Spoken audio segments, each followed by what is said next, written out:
Since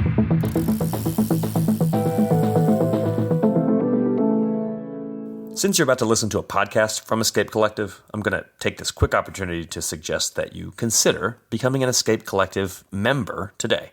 Whether you're into bike racing, bike tech, cycling adjacent tangents, or all of the above, becoming a member at escapecollective.com/member gets you full access to everything over on the website, escapecollective.com, and all of our members-only podcasts. You also get to join our very awesome community of fellow members. So head on over to escapecollective.com/member and sign up.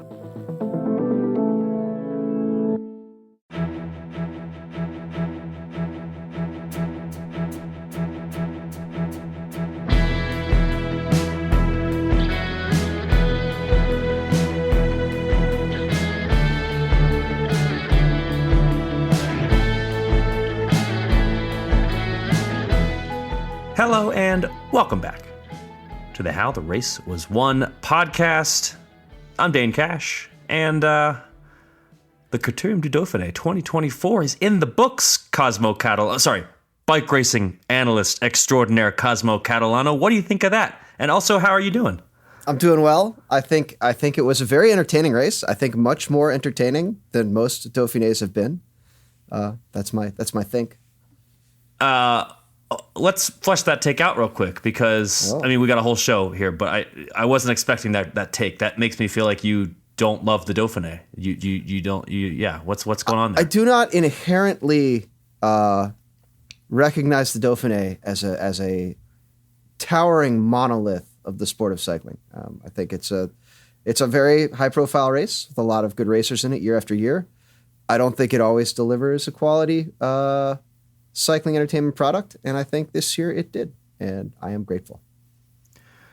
That's a very reasoned take. So I'm going to need less of that from you moving forward, okay. But fine.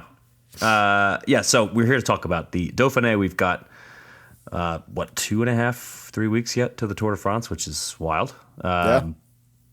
2 weeks to the Tour de France, yeah. And Tour de Suisse coming up. We'll talk about what's coming up at the Tour de Suisse because as of record time here on Sunday evening, we've only had one stage where a farmer's son from Belgium took the win. We'll get to that in a bit. And we'll also talk a little bit about the Women's Tour of Britain. And then we will let Abby and company over on Wheel Talk take the rest of that conversation away. But first, before we go any further, I have to tell you that we here at Escape Collective are conducting our first listener survey.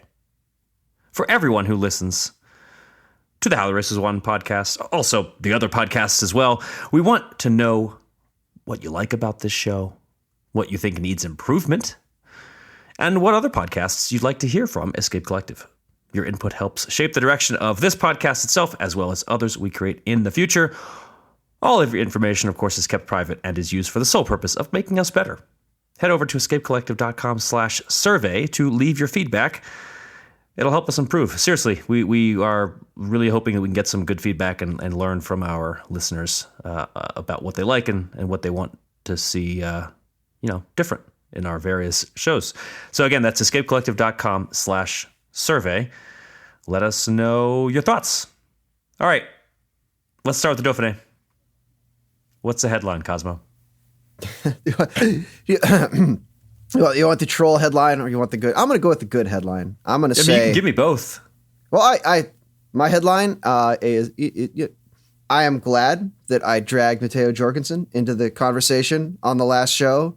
You did. Over Dane kicking and screaming, who was Team GC Koos. And I, as someone who loves a good GC Koos, I will say I pointed at Jorgensen's success at Paris-Nice.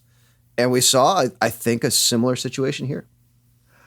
I disagree that I was kicking and screaming about the inclusion of Matteo There was some reluctance. because I had to keep as a fellow leading American, you there. Okay. I was just more thinking that it would be a Sepp Kuss kind of week. But I was very glad to be proven wrong that Matteo Jorgensen had it in him. Well, I also would have liked to see Sepp Kuss do well. For those who didn't see, he DNS'd the final stage. But Jorgensen did his best to represent the the red, white, and blue. Well, I mean, that's also the flag of like it's like 70 other countries. Yeah. But anyway, Matteo Jorgensen, he did prove you right that he deserved to be part of this conversation. So wait, was that the troll headline or was that your... That was the real one. The troll one is Dauphiné's, irrelevance to Tour de France finish continues from where it started. I mean, I don't want to... So we should step back a little bit, as you like to say, and note that the GC for this race was Primož Roglič, who you heralded last week, who won the race as expected. Then Matteo Jorgensen, a scant 8 seconds down. And then after him, Derek G, of all people, the star of last year's Giro on that last podium step. Great racing to watch, as I said earlier, but probably not the Dauphiné that Primož Roglič, Tour de France contender, wanted to have. I think that is a fair assessment, and I want to talk a lot about that. Before we get there, can you tell me, because I would love to know, Cosmo, how this race was won? Yes, I can tell you that. Should we go stage by stage like we normally do? Yeah, or I mean, if the stages that are relevant to your analysis, sure, yeah. Zip it along. So stage 3, we had Derek G just kind of busting out of a reduced sprint finish at the top of a pretty big hill. Won convincingly. He made an attack. Romain Grégoire got on his wheel. Looked like he was going to, it was a too early attack. Looks like he was going to get past and lose the sprint to the line. Came up, found the second win, took the stage, took the yellow jersey. That led us into stage 4, where we saw Remco win a time trial to the surprise of no one. Perhaps more surprising was the fact that he was, 17 seconds ahead of Josh Tarling from Ineos. There was another like 20 seconds to Roglič, and then another 40 to Jorgensen. And then, of all people, Oyer Lozcano, classic superstar from Spain. Love it. But I think the gaps there really kind of showed, one, maybe not the hugest GC field here, and 2, maybe the TT is less relevant to GC racing than it used to be. People are going to turn the podcast off if you're downplaying this race. We got to hype it up. Like I'm not downplaying this race was great to watch because you had these storylines with Derek G and Oyer Lozcano. Great for them time trials. Like Derek G was not a contender to win this stage, but people were like, he's not getting blown out of the jersey here. He's keeping it tight. Right. So this is what I'm talking about. Say it is good racing, but it is not the stars prepping for the Tour. I think that's, again, a reason to take. I was just kind of figuring we might also just consider the fact that Derek G will win the Tour de France. Just saying, maybe. Wow. Dude, that is, what do you think you could get if you placed that bet? Is that, I'm sure he's on somebody's First of all, I'm sure card. I could actually look that up. But second of all, probably a lot of money. Third of all, people to be excited about a podcast is what I think I could get. So let's, come on, hype train here. Come on. Okay. Anyway. Derek G to win Tour. I like it. Yeah. What else? After the TT... After the TT, we had a stage 5 that, for the purposes of record keeping, did not happen. There was a big crash on what looked like it was just, the road was over-oiled. Something got spilled on the road. But the typical ice-capades, like pelotons ripping down it at 40 miles an hour, somebody falls down. Everyone else tries to react as little as possible and still falls down. And eventually they had to cancel the stage because they couldn't get enough ambulances to the scene to make sure everyone was okay and continue to support the race if there were other crashes or other medical necessities. We did lose a couple of Visma Lisa bike riders because that's just how it seems to be going with them this year. It's a rough year. Kruijswijk and was it Van Barle? Collarbones? Yes. I think so. Yeah, I mean, it's weird because so many people went down. I think they had a post-race interview where people were almost kind of laughing about it because it was that sort of silly, on a wet day. If you've raced bicycles on a wet day, it is more likely that you crash, but also less likely you'll be seriously injured once you hit the ground because you kind of slide out a lot of that energy. And some of the guys were sort of joking about it and then would check themselves, realizing like, hey, people got hurt, DNF this. People did get hurt, yeah. Even though there was, even for people involved in the crash, some element of novelty to it. Roglič among those who crashed. Yep. I think Evenepoel crashed part of the crash. Basically, who's who crashed. It's basically the entire peloton. It was seriously like 2/3 of the peloton on the deck. And good on them for deciding that they should not run the stage if they didn't have ambulances, just in case something worse happened, because that's really important that they did that. And I feel like when decisions are made that are in the best interest of safety of riders, we should give them credit because we often talk about how they don't do that. So my sense was there was relatively little fight about it. Like it was like people are like, we don't have any ambulances. Okay, should we neutralize the stage? Yeah, sounds great. So you got there's usually there's still a podium celebration. I think somebody still had a most combative for the day. It's the sort of thing where you kind of feel for the organizers, the town that paid to have there's all these moving parts in a bike race, and it's like, well, obviously you should cancel it if you can't provide sufficient medical support to the race, but at the same time, that poor mayor who wanted to stand on the podium with the guy in the King of the Mountains jersey or whatever. He's got to run for re-election, and now he can't say, exactly. I brought you the Critérium du Dauphiné. Yeah. So anyway, all right. So stage 5 happened, but it didn't, according to their, according to Pro Cycling Stats. Stage 6, some juicy changes. The first of 3 consecutive uphill finishes. Unfortunately, Remco not there, pretty much out of the picture as soon as things went uphill. We had an unusual kind of finish. Laurens de Plus kind of went clear for Ineos, and then he had Vlasov, who's having a heck of a race a heck of a season for Bora, kind of chase him down, and then Roglic. In this situation, as say Primož Roglic, you might want to just kind of hang back and let your teammate have a gap and let other people do the chasing. And Roglic did a lot of riding on the front of that group. I wouldn't say chasing, maybe just riding a pace that was comfortable for him to maintain. But it was not as 1-2-y as I expected it to be. I do. Yeah, I still think Vlasov, even when they got back together, did some work at the front, and that deserves heralding. Yeah. Oh, yeah. I was getting to that part. Oh, yeah. Well, here we go. Yeah, sure. Eventually, they are caught inside 2K to go. Vlasov goes right to Vlasov lead-out mode, like very seamless.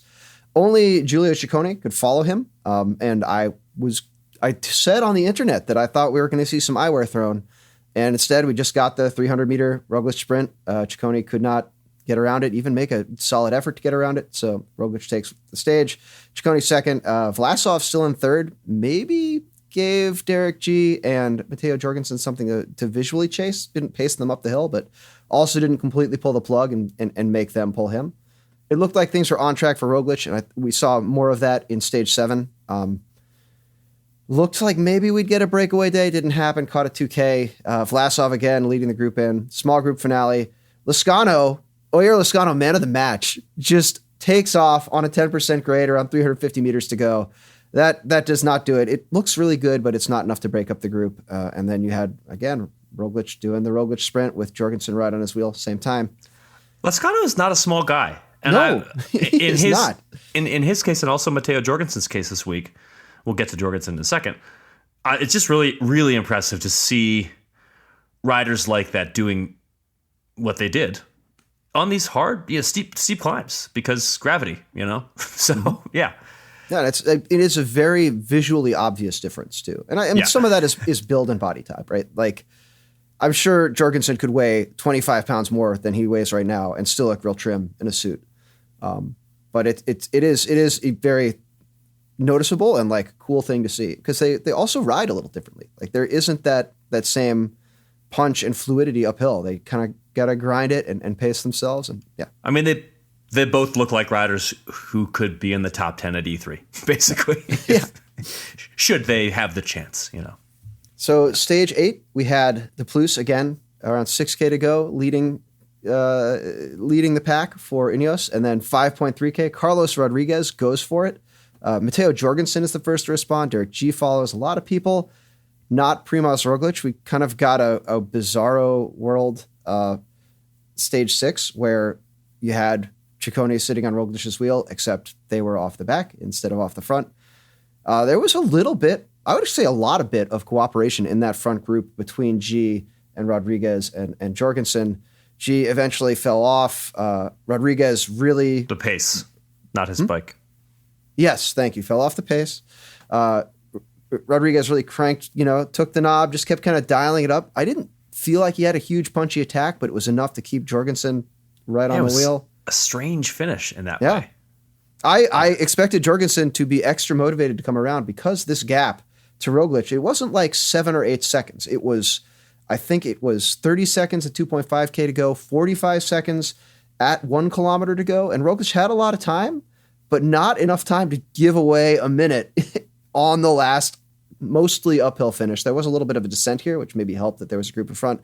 But yeah, it was nail-biting stuff. Like, is this going to happen? For a moment there, I thought maybe Jorgensen had lost it by not winning the stage, not getting that time bonus. In the end, it was 8 seconds. So I think it's a difference of 4 between first and second in time bonuses. So he still, I don't think, would have done it. But when you have to do that math after the fact, to me, that's a good race. That's a really good race. And lest anyone forget, Matteo Jorgensen had a last day surge to the top of the standings at Paris-Nice earlier this year. In that case, it was a fellow American, Brandon McNulty, who he knocked out of first place. This race, close but no cigar. Roglič, I think... I feel like I want to be very careful. Here's me being reasoned and not being sports talk radio. I want to be careful drawing too many conclusions about the last stage in the same way that like I constantly was beating the drum at the Tour de France a few years ago when like Nairo Quintana would go up the road with a few stages to go and Froome had a huge lead and he wouldn't follow. And there would be lots of ink, well, proverbial ink, it was pixels by that point, spilled about, oh, Froome couldn't follow. And it's like, well, he had a minute, so... Froome made a reasoned tactical decision. Right. And in this case, it's like, could Roglič have maybe come closer at this finish? I don't know. I think it's really hard to say. I can't read his mind. I think he probably wasn't as worried about it as maybe we are or some observers are seeing it. I don't know. So you're saying the process is going like this. There's a television feed that's going to be delayed by anywhere between 3 and 30 seconds in the race director's car. The race director's on the radio telling Roglič how big his gap is, and Roglič is moderating his effort to match that gap so closely that he wins the GC. No. I'm not necessarily saying that. I'm more saying when that trio went clear, when G, Rodriguez, and Jorgensen went clear, my thought is Roglič is looking down at his computer saying, all right, I'm doing X watts. I don't really want to do more than that. I'll be fine. Okay. And he almost wasn't fine. But I also don't know that we can say for certain that Roglič couldn't have made this closer if he had played it a little bit more, I don't know, aggressively. If it had been a situation where it was 3 guys and then a group with Roglič in the group, I would agree with that. But there were plenty of riders between the leaders and Roglič in this finale. Like it was sort of like I forget. There's a game, right, where like you try to be, everybody's touching something on the playground, and like you try to be the next last person to be touching it. I don't know. I forget. I'm going off the rails here, but it was very much a situation where you're sort of like somebody goes up the road, and everybody's like, well, I don't want to be the first person to go up the road now because that's a suicidal attack. It's never going to work out. And then more and more people go, and you're like, okay, well, maybe this thing has legs to it. And then more and more people go, and you're realizing this isn't the move going up the road. This is people you're getting dropped. You need to go up the road and move and go with this. And that's not what Roglič did here. I think that's true. I'm not necessarily making a strong point that Roglič is great and going to win the Tour de France. I guess I'm more saying I don't think he necessarily looked horrible either. Yeah, I don't think he looked like he had been smashed with a hammer and tore his own guts out and then rappelled up to the finish line 8 seconds down. I think he looked like he rode a smart, controlled race, but definitely on the back foot, definitely missing something from the last 2 days. Yeah, for the last, like there were a lot of people who were stronger than him, and he had banked a lot of time, and he took time wherever he could, and worked out for him. Which I think in the last 2 years or so, there have been a number of occasions for Remco Evenepoel at races where we have criticized his non-tactical approach. And I think Roglič in this race was the opposite. Just like rode a really great race. He won the bike race, and that's all that matters. And in the end, he also won stages. He did it by being very smart, being tactical, relying on his teammates when necessary. And I think he rode within himself when he needed to, and also, won the stages when he could. So I think it was just a really impressive tactical performance that, because of the fact that he kind of didn't do that great on the last day. I think the storyline on this final day when we're recording, the storyline is more like, oh, is Roglič actually in that good a shape for the Tour de France? I don't know. But it's a little bit of a bummer because he did just win the Dauphiné. and I think deserves credit for that. So let's talk about some of these other riders, though, in this top 10. There's a lot of storylines here outside of Roglič winning the race. First of all, I just mentioned Evenepoel, and I think I want to give Evenepoel his due in that being one of the best time trialists in the world who can win Liège a lot is like a really impressive thing to be. And it's a real, I don't know, I feel bad for the guy that the fact that he's also a Grand Tour rider, I mean, he has won the Vuelta, means that people kind of just view him in a very different light. They view him as the guy who, is he ever going to live up to those Grand Tour expectations? I don't know. He seems a little bit overrated, which that may be true of him as a Grand Tour contender, but the poor guy did win a TT in this race. And like, again, if he were Stefan Kung, that's all he would ever do, and it would be a big thing for him. So I kind of feel bad for him. He did finish 7th, completely, off the pace in the mountains. He was not able to keep up with the heavy hitters in the mountains, and I don't think that bodes well for the Tour. I mean, the Tour is too close for this to be a good feeling for Remco Evenepoel. Yeah, I completely agree. Kind of across the board. I, again, wonder with all the drama surrounding his non-transfer last year and just the general weirdness going on in that team at the moment for a variety of angles, if that might play a role here. I think if he's in a stable team environment that's well managed, not that I like to make fun of Soudal Quickstep a lot, but they're a very good team. They're a professional team. They've been around forever. It's just that, I don't think it's a particularly comfortable place to be a bike rider for a lot of the people on the team. And I think, in a year or two, if there's a Red Bull Bora, that, that might be a good place for us to really find out what Remco Evenepoel can do. Right. And again, we already know he can win the world time trial title and Liège twice, which is a good thing in and of itself. I would really love to see him at a Liège against, a Tadej Pogačar, against, I don't know, maybe a skinny Wout van Aert. I want to see all these guys show up at these one-day classics the way they seem like they plan to show up at the Tour de France. On the cobble classics, we almost always get that. We almost always have these guys who are big. This is their thing that they do. They know every road. They know every intersection. All their teammates know every road, every intersection. The best guys show up and race their best on one day, and it's awesome to watch. And it's not like there's some meaningless stage associated with Paris-Roubaix where somebody falls down on a narrow bridge and breaks their collarbone and we don't get to see them contest the overall victory. I would love to see Liège approached like that by more of these Grand Tour racing riders. I think. Yeah, same. Yeah. Sorry. We certainly used to get it more than we do now, I would say.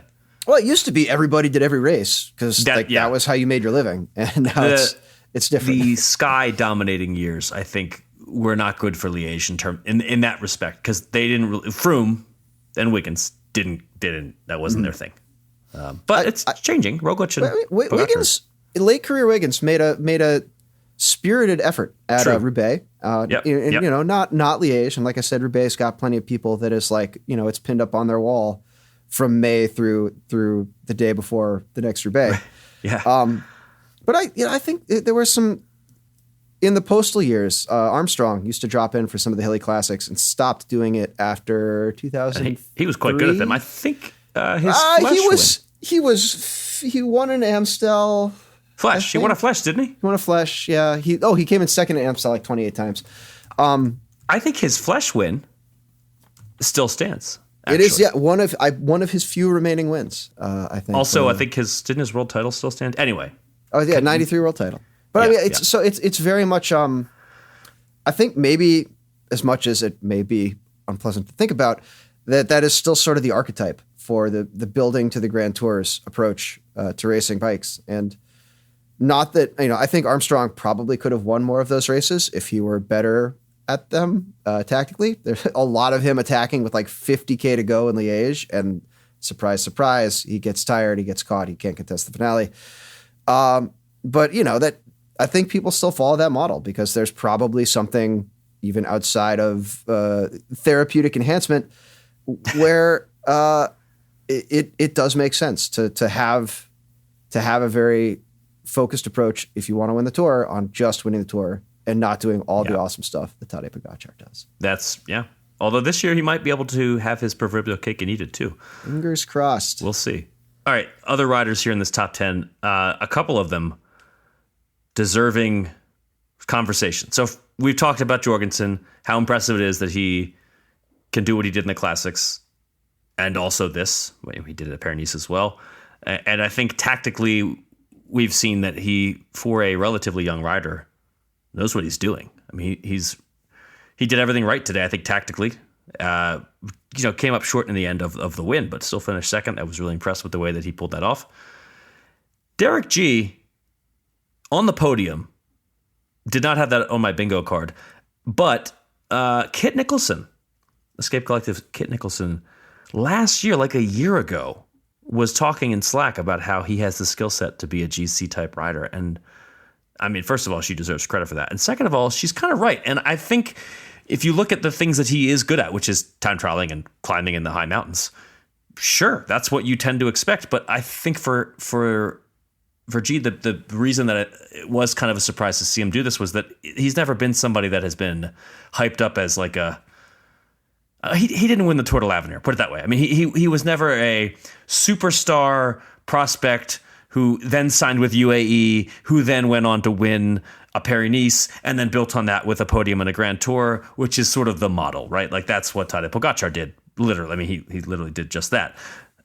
And Derek G is not that, but he does have that skill set where he's a Canadian time trial champion, and he obviously is good in the mountains. He showed us at the Giro last year. He constantly finished second, couldn't pull off the win, but climbs quite well. And then at this Dauphiné, I think he found a next level where he was able to put it all together, rode really smart, stayed within himself when he needed to, also happened to wear the race leader's jersey and win a stage, and finished on the podium in the end. And I think deserves a ton of credit for that. Just not someone that I think we would have expected to be up there, except for Kit Nicholson.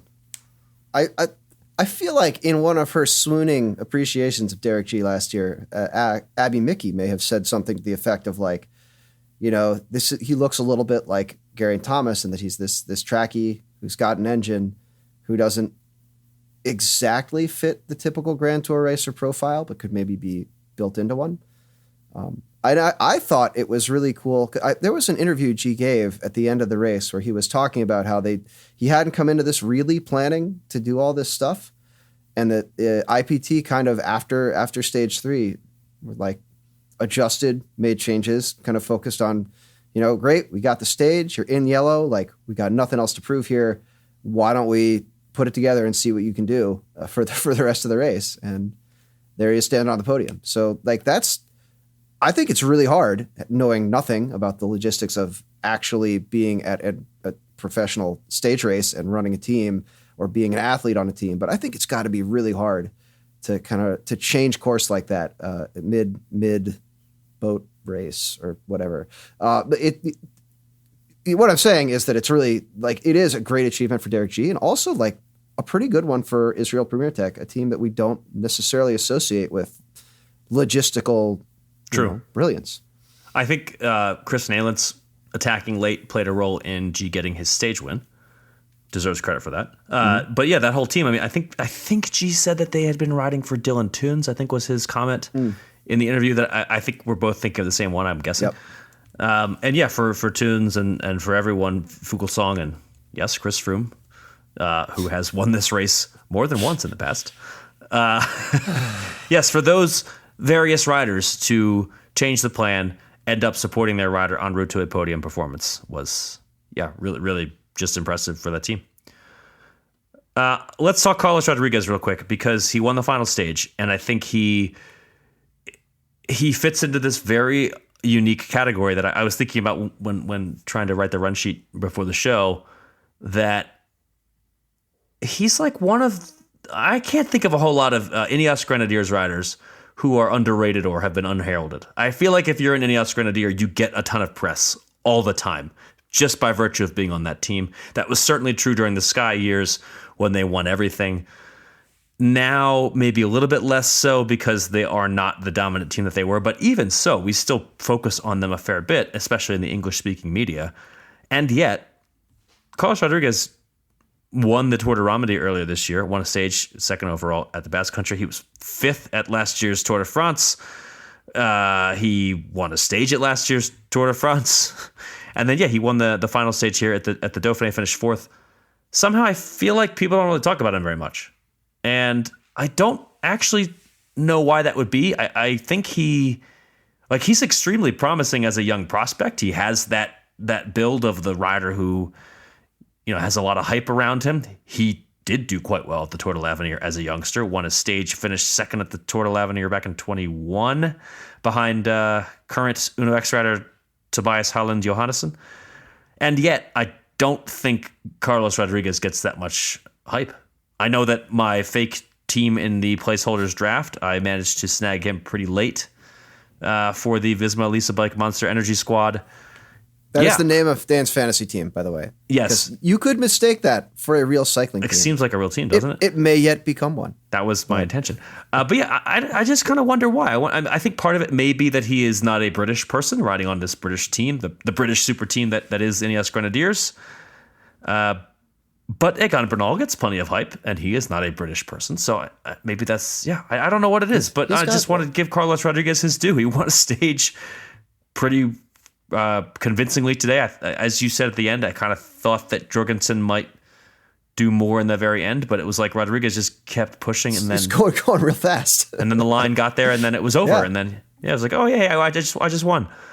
Anyway, good on you, Carlos Rodriguez. 23 years old, just turned 23 in February. I feel like he's going to be in the top 5 of the Tour de France again.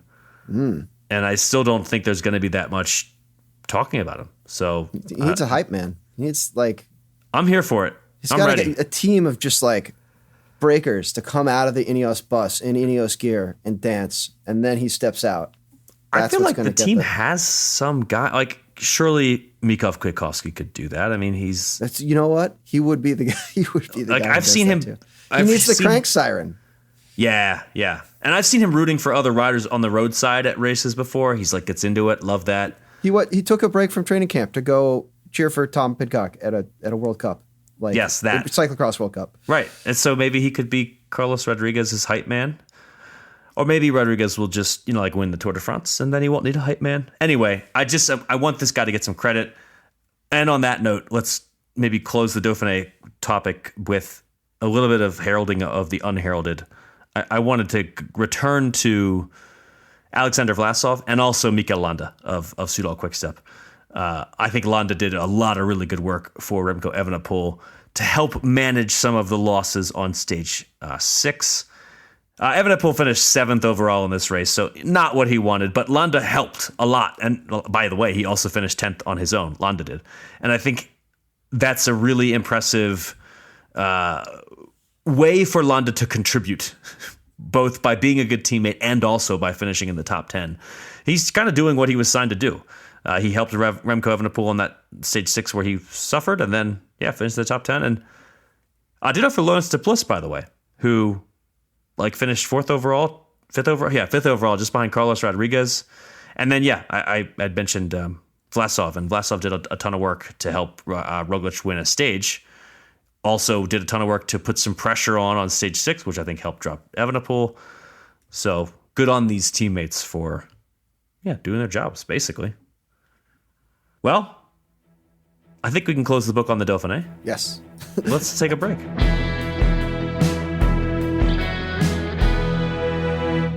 All right, let's talk Tour of Britain women. As I've mentioned, we'll have plenty more on that, but what's the headline on that, Cosmo? Este Works Pro Time manages to not quite win everything. You really encompass a lot in that, because they did win mostly everything. They won most of the things. Of all the things you can win at this race, they won most of them. They did. They did not win the last stage. They tried, I think, commendably, to get Christine Majerus. I always feel like I'm saying it wrong. I think it's Majerus, but I'm not sure. Anyway, 30-something, been racing forever. This is her last year as a pro.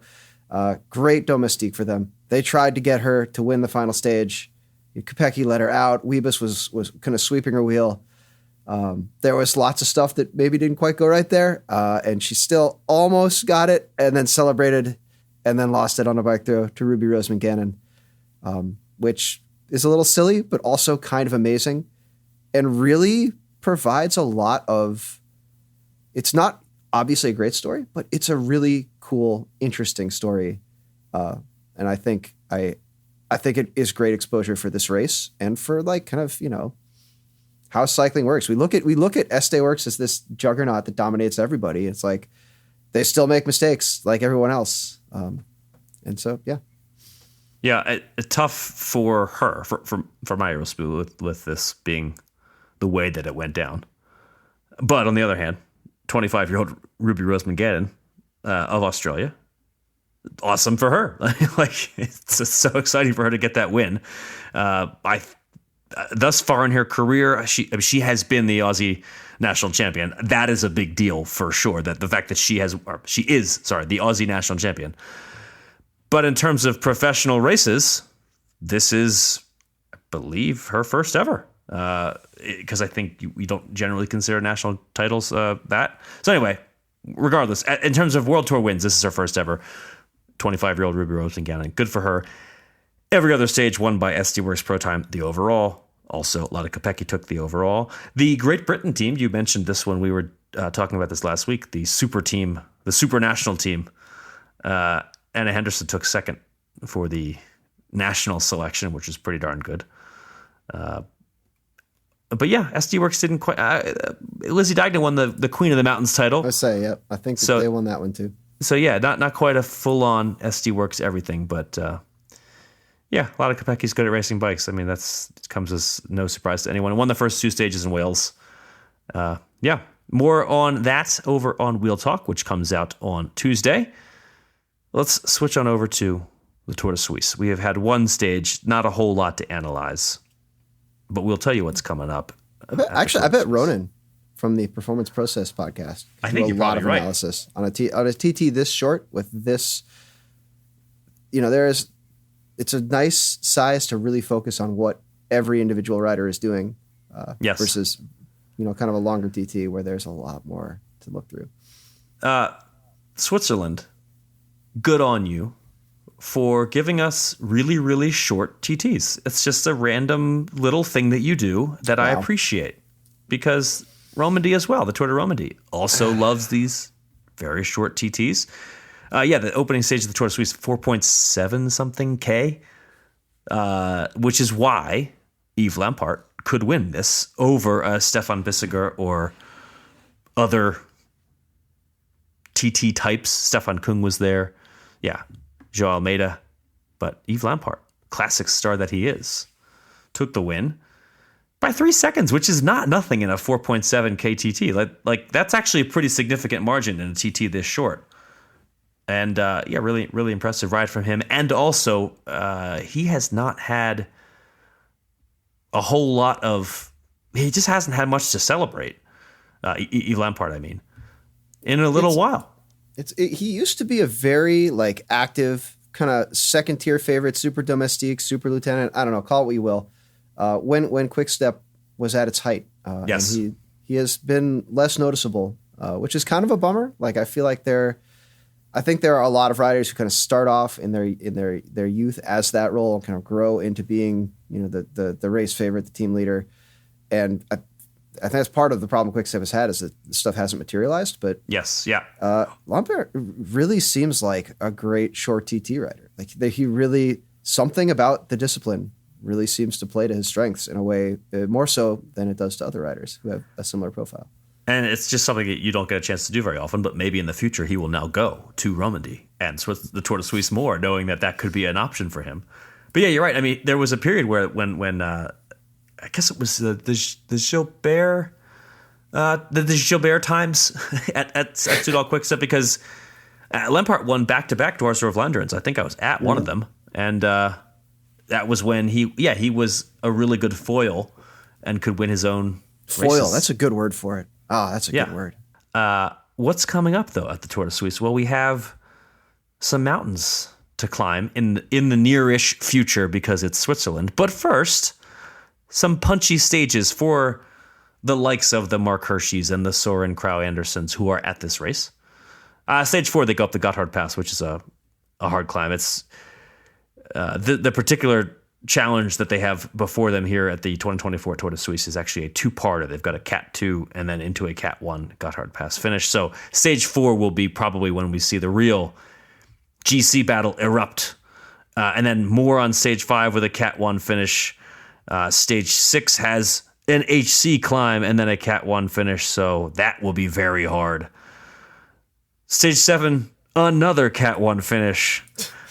And then stage 8 is a time trial. So basically from the 4th stage through the end, it is GC days on GC days. Lots of activity there to come, hopefully. The time trial's uphill. It is. Gently, but uphill. Yeah, it's not like a mass. Yeah, that's a good way of describing it. The start list at this race, I would say, not quite as full of GC types as we have seen in the past few years, because I think there was a stretch there where the Swiss actually had a really good block of GC riders that come to the Swiss. This year we got like Adam Yates, Tom Pidcock is there, Richard Carapaz, a couple other names. But there are plenty of big name stage hunters in attendance. I've mentioned some of them. Hershey's there, Skjelmoza. I'm sure Pidcock will be in contention for some stages. So there should be some good stage battles. I don't know that it's going to give us I don't think we're going to come out away from this with somebody in mind as somebody to take on Tadej Pogačar at the Tour de France, for instance, but still plenty of reason to watch. So I am viewing this as a referendum on Tom Pidcock's GC career, right here. This is. I think you're being facetious. However, a little bit. I am a little bit. I do think that he needs to do something at some point. Yeah. I mean, because winning out the West was amazing. He's a great rider, right. Great one-day rider, great all-around rider, great mountain biker, great cyclocrosser. But he has never had a result where he can say, "This is my entry card to the list of overhyped Grand Tour contenders that we all hear about for 2 consecutive weeks prior to every Tour de France." Yeah.